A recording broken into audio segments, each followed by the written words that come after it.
दूसरा पढ़ा था हमने समास। समास के कुल भेद होते हैं 6, मूल भेद होते हैं 4। ठीक है। समास का जो अर्थ होता है वो होता है संक्षेपीकरण, छोटा करना। ठीक है। उसके बाद समास के भेद पढ़ रहे थे हम। भेद पढ़ा कर्मधारय समास। दूसरा पढ़ा था हमने अव्ययी भाव समास। अव्ययी भाव समास। ठीक है। उसके बाद पढ़ा था हमने तीसरा समास, पढ़ा था हमने द्वंद्व समास। ठीक है। ऐसे द्वंद्व समास पढ़ा था। ठीक है। देखो कर्मधारय समास में क्या होता था, पहला पद विशेषण, दूसरा विशेष्य होता था। ठीक है। दूसरा पद विशेष्य होता था। ठीक है। और अव्ययी भाव समास में क्या होता था, पहला पद पहला प्रधान होता था। प्रधान। पहला पद प्रधान होता था। ठीक है। और द्वंद्व समास में क्या था, दोनों पद प्रधान होते थे। ठीक है। दोनों पद प्रधान, जिस समास के दोनों पद प्रधान होते हैं। ठीक है। जिस समास के दोनों पद प्रधान होते हैं उसे क्या कहते हैं, हम द्वंद्व समास कहते हैं। ऐसे करके हमने पढ़ा था। ये 3 समास हम कल पढ़ चुके हैं। ठीक है। अव्ययी भाव समास में मैंने आपको एक अपवाद लिखाया था। ठीक है। अव्ययी भाव समास में आपको एक अपवाद लिखाया था कि एक समान दिखने वाले शब्द और उनका अर्थ क्या हो, अर्थ समान हो, वो भी क्या आते हैं, अव्ययी भाव समास में आते हैं। ठीक है।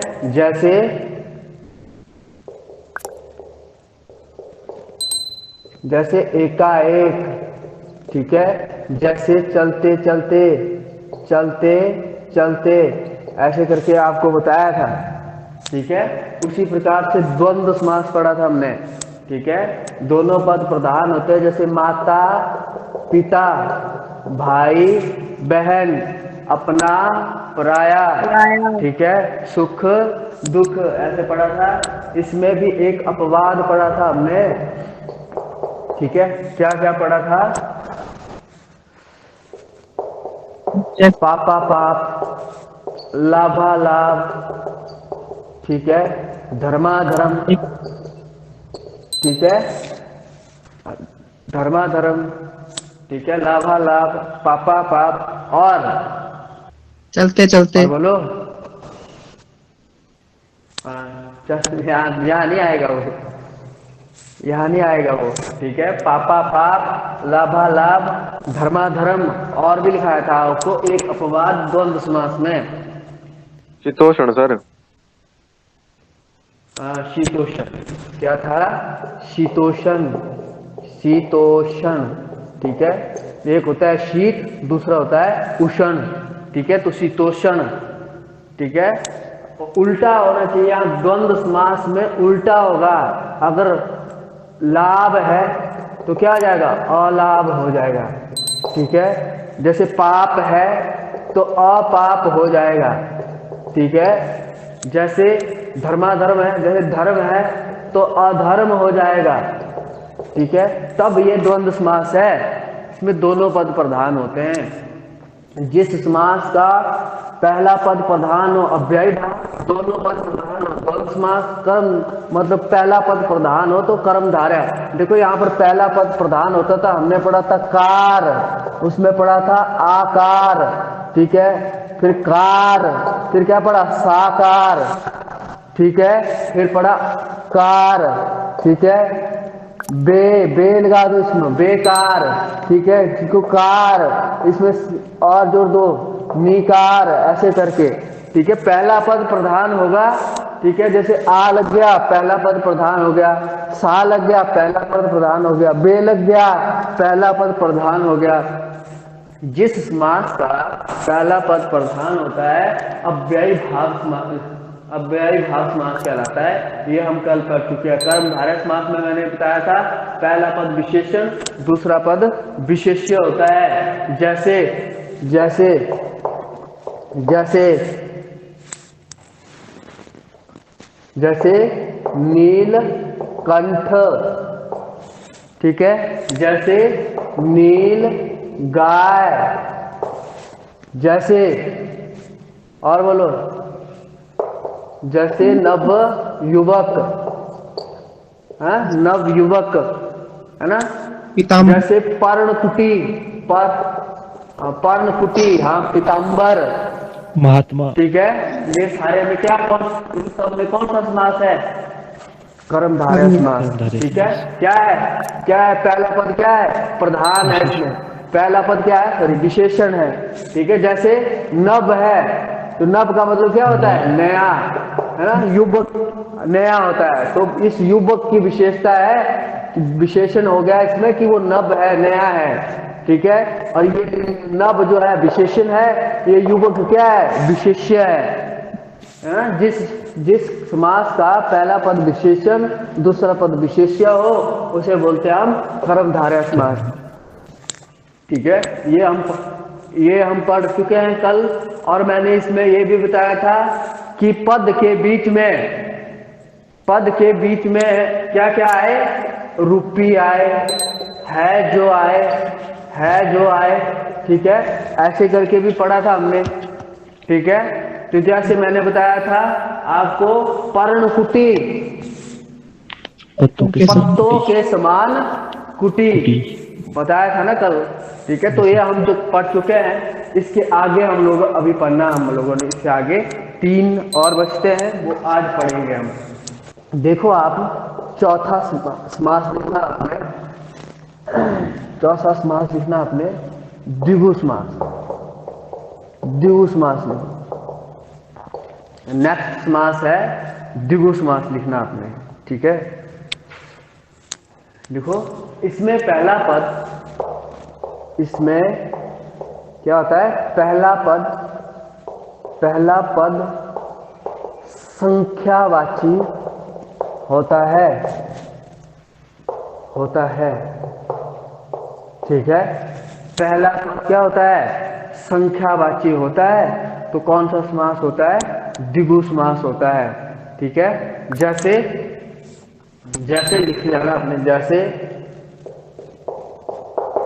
पंचवटी, जैसे दुपट्टा, जैसे चौराहा, जैसे दोपहर, ठीक है। जैसे नवग्रह, ठीक है। जैसे नवदुर्गा, ठीक है। ऐसे करके, जैसे नवरात्रि, ठीक है। जैसे ऐसे बहुत शब्द होते हैं ऐसे, जिनमें पहले क्या लगता है? संख्यावाची उपयोग हो रहा है। देखो यहाँ पर 5 हो रहा है, संख्या है। दो का उपयोग, दोपहर, दुपट्टा, दो पट्टे, दो का उपयोग हो रहा है। चौराहा, 4 रास्तों की बात हो रही है, 4 रास्ते मिलते हैं, वो चौराहा हो गया। यहाँ दोपहर हो गया, दोपहर, ठीक है। नव है, नौ है, नवरात्रि, ठीक है। तो सब में पहला पद क्या है? संख्यावाची है। तो कौन सा समास हो जाता है? द्विगु समास होता है, ठीक है। अब इसमें देखो, एक इसमें अपवाद लिखना है आप लोगों ने। देखो, अपवाद लिखो, अपवाद,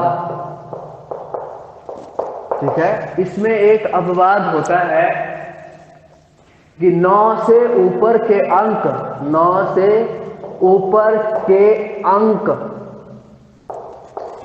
ठीक है, बहुब्रीहि समास में जाते हैं, समास में उपयोग होते हैं,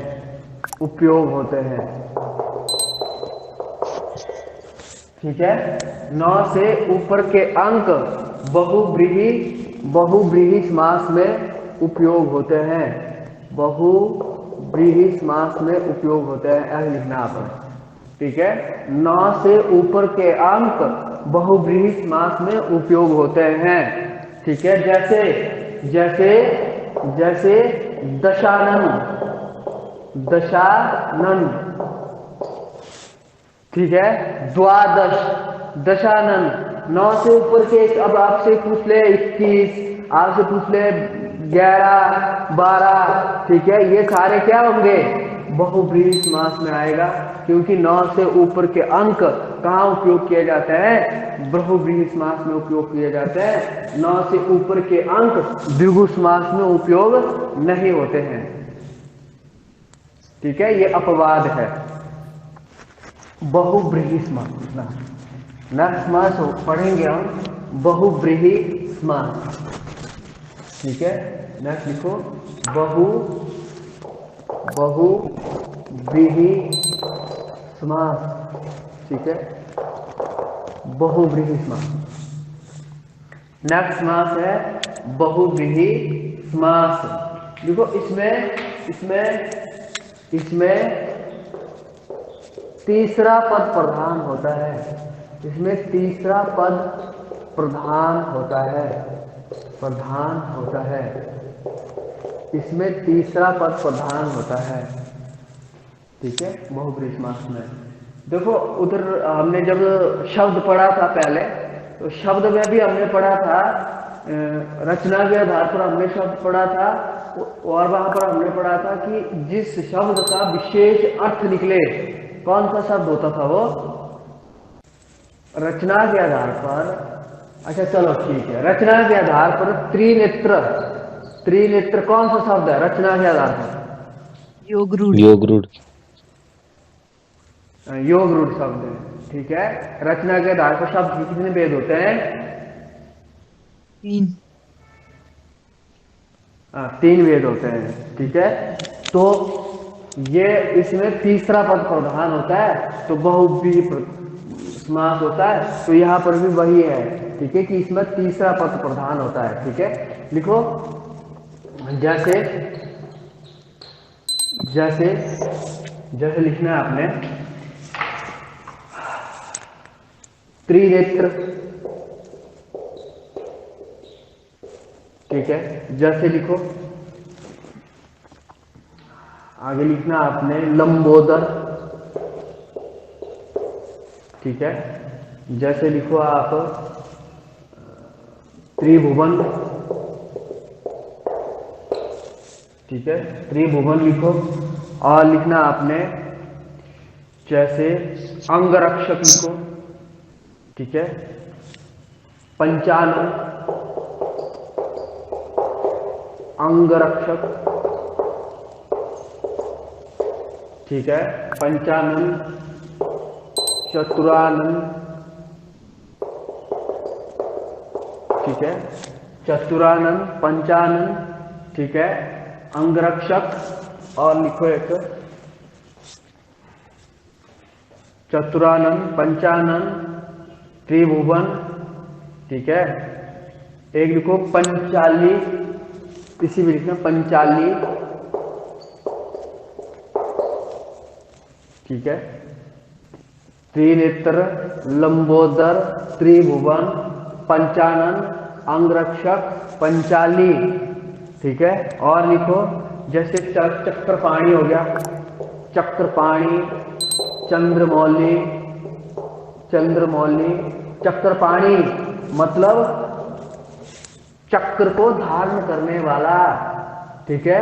सुदर्शन चक्र को कौन धारण करता था, विष्णु, विष्णु, ठीक है। तो चक्रपाणी बोलते हैं उसको, ठीक है। चक्रपाणी मतलब चक्र को धारण करने वाला, है ना। चंद्रमौली जो हम हाथ में पहनते हैं, चंद्रमौली, ठीक है। पंचाली तो आपको पता है, ठीक है। और उसके बाद पंचानन, पंचानन किसे बोलते हैं हम, हनुमान को, 5 सर किसके है, हनुमान के। ये दशानन हो गया, दशानन बीसी में है, दशानन, ठीक है। 10 सर किसके हैं, रावण के हैं। पंचानन, पंचानन हनुमान को बोलते हैं, ठीक है। और चतुरानन किसे बोलते हैं हम, 4 सर किसके हैं, ब्रह्मा। ब्रह्मा के। चतुरानंद किसे कहते हैं? ब्रह्मा को कहते हैं। ठीक है, जैसे त्रिनेत्र शिव जी को कहते हैं। लंबोदर है ना, लंबोदर किसे कहते हैं? गणेश को कहते हैं। तो ऐसे करके इन सब शब्दों का क्या निकलता है? विशेष अर्थ निकलता है। जिन शब्दों का विशेष अर्थ निकले उन्हें उसमें कौन सा समास होता है? बहुव्रीहि समास होता है। चलो यार, ठीक है। ऐसे करके थोड़ा सा इसमें देख लेना आपने, जैसे नीलकंठ हो गया, और जैसे आपका एक और होता है, जैसे नीलकंठ हो गया। कई बार क्वेश्चन ऐसे पूछ लिया जाता है, जैसे नीलकंठ हो गया, या फिर एक और होता था उसका अभी याद नहीं। तो ये नीलकंठ हम शिव जी को कहते हैं, ये आपको पता है। ठीक है, और ये जो है कई बार पूछ लिया जाता है पेपर में नीलकंठ। तो अगर आपको नीलकंठ आए ऑप्शन में, वहां पर आया बहुव्रीहि समास, तो करना है बहुव्रीहि समास। अगर वहां पर आया कर्मधारय समास, तो करना है कर्मधारय समास। क्योंकि मैंने बोला कि कंठ की विशेषता होती है कि वो क्या है? नीला है। लेकिन नीलकंठ का एक अलग अर्थ भी निकलता है। ठीक है, नीलकंठ का अलग अर्थ निकलता है शिव जी। ठीक है, तो अगर ऑप्शन में आपको कर्मधारय रहेगी और बहुव्रीहि रहेगी, दोनों ऑप्शन रहेगी, तो करना आपने कर्मधारय।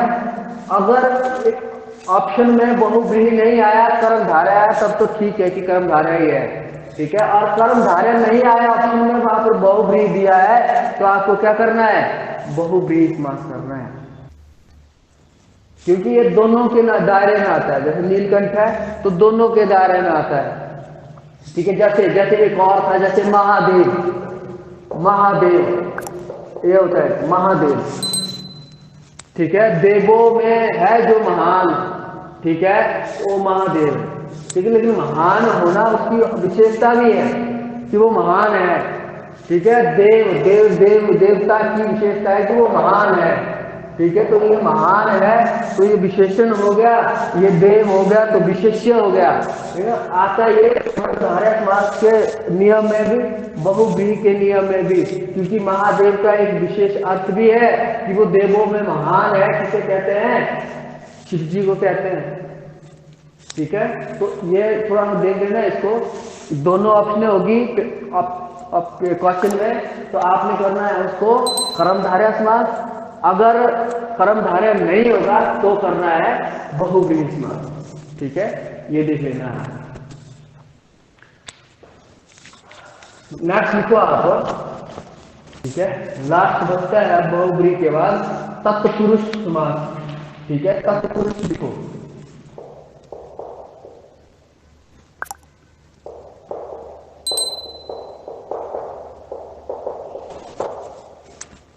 ठीक है, तत्पुरुष समास लिखना आपने। लिखो, तत्पुरुष समास में क्या होता है? दूसरा पद प्रधान होता है। तत्पुरुष समास में दूसरा पद प्रधान होता है। तो लिखो आप, मैं दूसरा पद प्रधान होता है। दूसरा पद प्रधान होता है। ठीक है, एक दूसरा लिखो। इस समास में मैं बीच में कारक के चिन्हों का उपयोग किया जाता है। कारक के चिन्हों का उपयोग किया जाता है, ऐसा लिखना आपने, उपयोग किया जाता है। ठीक है, कारक के चिन्हों का उपयोग किया जाता है।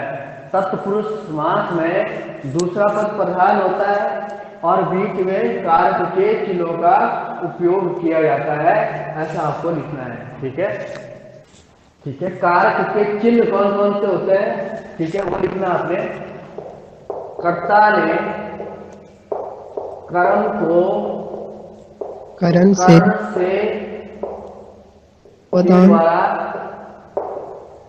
प्रदान अपादान आ गया पहले, संप्रदान संप्रदान के को लिए को लिखो को के लिए, ठीक है, अपादान से जुदाई, ठीक है। ये मैं यहाँ पर इसलिए लिखा रहा हूं क्योंकि आपको यहाँ पर कारक के चिन्ह बीच में लगाने हैं, ठीक है। आपको कारक कभी पढ़ाए नहीं होंगे, ठीक है। तो कारक वैसे मैंने पढ़ा दिए हैं ओल्ड बैच में, तो नए बच्चे होंगे यहाँ पर उनको पढ़ाया नहीं है, तो कारक को मैं बाद से अलग से पढ़ाऊंगा क्योंकि अपने आप में ये चैप्टर है, ठीक है। इसमें भी कई अपवाद है और थोड़ा सा समझने में प्रॉब्लम होती है। तो आप लिखो, आगे लिखना आपने स्वंद लिखो, का, के, की, रा, रे, री, ना, ने, नी, ये स्वंद में उपयोग किए जाते हैं, ठीक है। उसके बाद लिखो अधिकरण में और पर, ठीक है। आगे लिखो संबोधन हे अरे अबे ऐसे करके, ठीक है। लिखो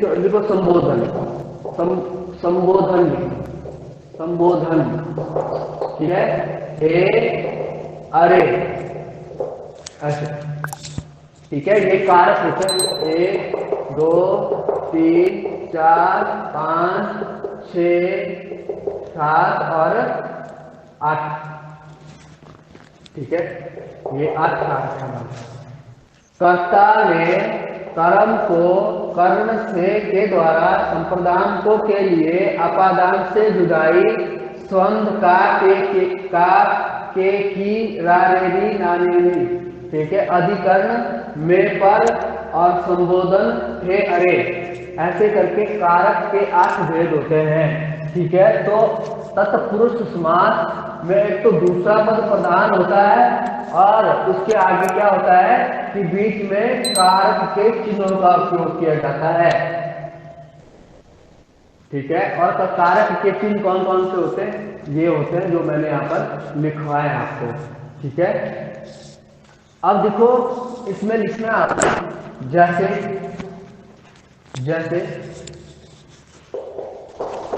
राजपुत्र, राजपूत लिखो चाहे पुत्र लिखो, ठीक है। राजपुत्र, राजरानी, ठीक है। घुड़सवार, ठीक है। अब देखो राजपुत्र लिखा, हम क्या लिखेंगे, राजा का पुत्र। घुड़सवार लिखेंगे, घोड़े पर सवार, ठीक है। घुड़सवार, घोड़े पर सवार, ठीक है। ऐसे करके आपको पेपर में पूछ लिया जाता है, ठीक है। घुड़सवार, एक तो पहला प्रश्न तो यही बनता है कि जिस समास का दूसरा पद प्रधान होता है कौन सा समास होता है, तत्पुरुष समास, ठीक है। बाकी ऐसे करके पूछ लिया जाता है, ठीक है। एक लिखो घोट, एक लिखना आपने रोगग्रस्त, ऐसे हो गया रोगग्रस्त, ठीक है। और रोगग्रस्त लिखो ऐसे। आगे क्या लिखेंगे, रोग से ग्रस्त, क्या लिखेंगे, रोग से ग्रस्त, तो रोगग्रस्त हो गया, ठीक है। घुड़सवार हो गया, राजपुत्र हो गया, राजा का पुत्र हो गया। ऐसे करके जो समास होता है, देखो इसमें आपने लिखा राजा का पुत्र, तो इसमें जो है का आया, एक तो दूसरा पद प्रधान है और बीच में क्या लग रहा है, स्वंद कारक, देखो का है यहाँ पर, ठीक है। स्वंद कारक में लिखा हमने का, ठीक है। तो का कारक का चिन्ह है, बीच में का चिन्ह लगा, तो ये क्या हो गया, कारक का चिन्ह, ठीक है। उसके बाद घुड़सवार, घोड़े पर सवार, हमने लिखा है यहाँ पर पर अधिकरण कारक, तो इसमें पर लगा तो अधिकरण कारक। आपसे क्वेश्चन ऐसे भी पूछ लिया जा सकता है, ठीक है। जैसे घुड़सवार में कौन से कारक का उपयोग किया गया है, ठीक है, तो आपको वो निकालना आना चाहिए। ठीक है, आपको पता है घुड़सवार का मतलब हुआ घोड़े पर सवार, और जब पर आता है तो किस में आता है, अधिकरण। अधिकरण। ठीक है, और इससे देखो रोगग्रस्त, रोग से ग्रस्त। ठीक है, तो अभी हमने यहाँ पर देखा आपात, इससे आया। ठीक है, कर्म कारक में पढ़ा हमने से, तो यहाँ पर क्या है, रोग से ग्रस्त। ठीक है, यहाँ अपादान कारक भी है, लेकिन अपादान कारक जो है जुदाई के भाव में हमेशा उपयोग किया जाता है। जैसे आसमान से तारे गिरते हैं, सिर से बाल गिरते हैं, पेड़ से पत्ते गिरते हैं, तो ये हमेशा जुदाई के भाव में रहता है। लेकिन यहाँ पर जो है कर्म कारक का प्रयोग किया जाएगा। यहाँ पर से है तो रोगग्रस्त, रोग से ग्रस्त। अपवाद लिखो इसमें, पहला लिखो, आ से शुरू होने वाले, आ से शुरू होने वाले शब्द तत्पुरुष समास में आते हैं। ठीक है, जैसे जैसे लिख जाना एक एक करके। ठीक है, जैसे अंदेशा, अंदेशा, अनसुना। ठीक है, अनबोला, अनसुना, अंदेशा, अनबोला। ये जो है आ से शुरू होने वाले जो शब्द है वो जो है तत्पुरुष समास में आते हैं। पहला। दूसरा लिखो, प्र से शुरू होने वाले, प्र है ये। ठीक है, प्र से शुरू होने वाले शब्द, शब्द।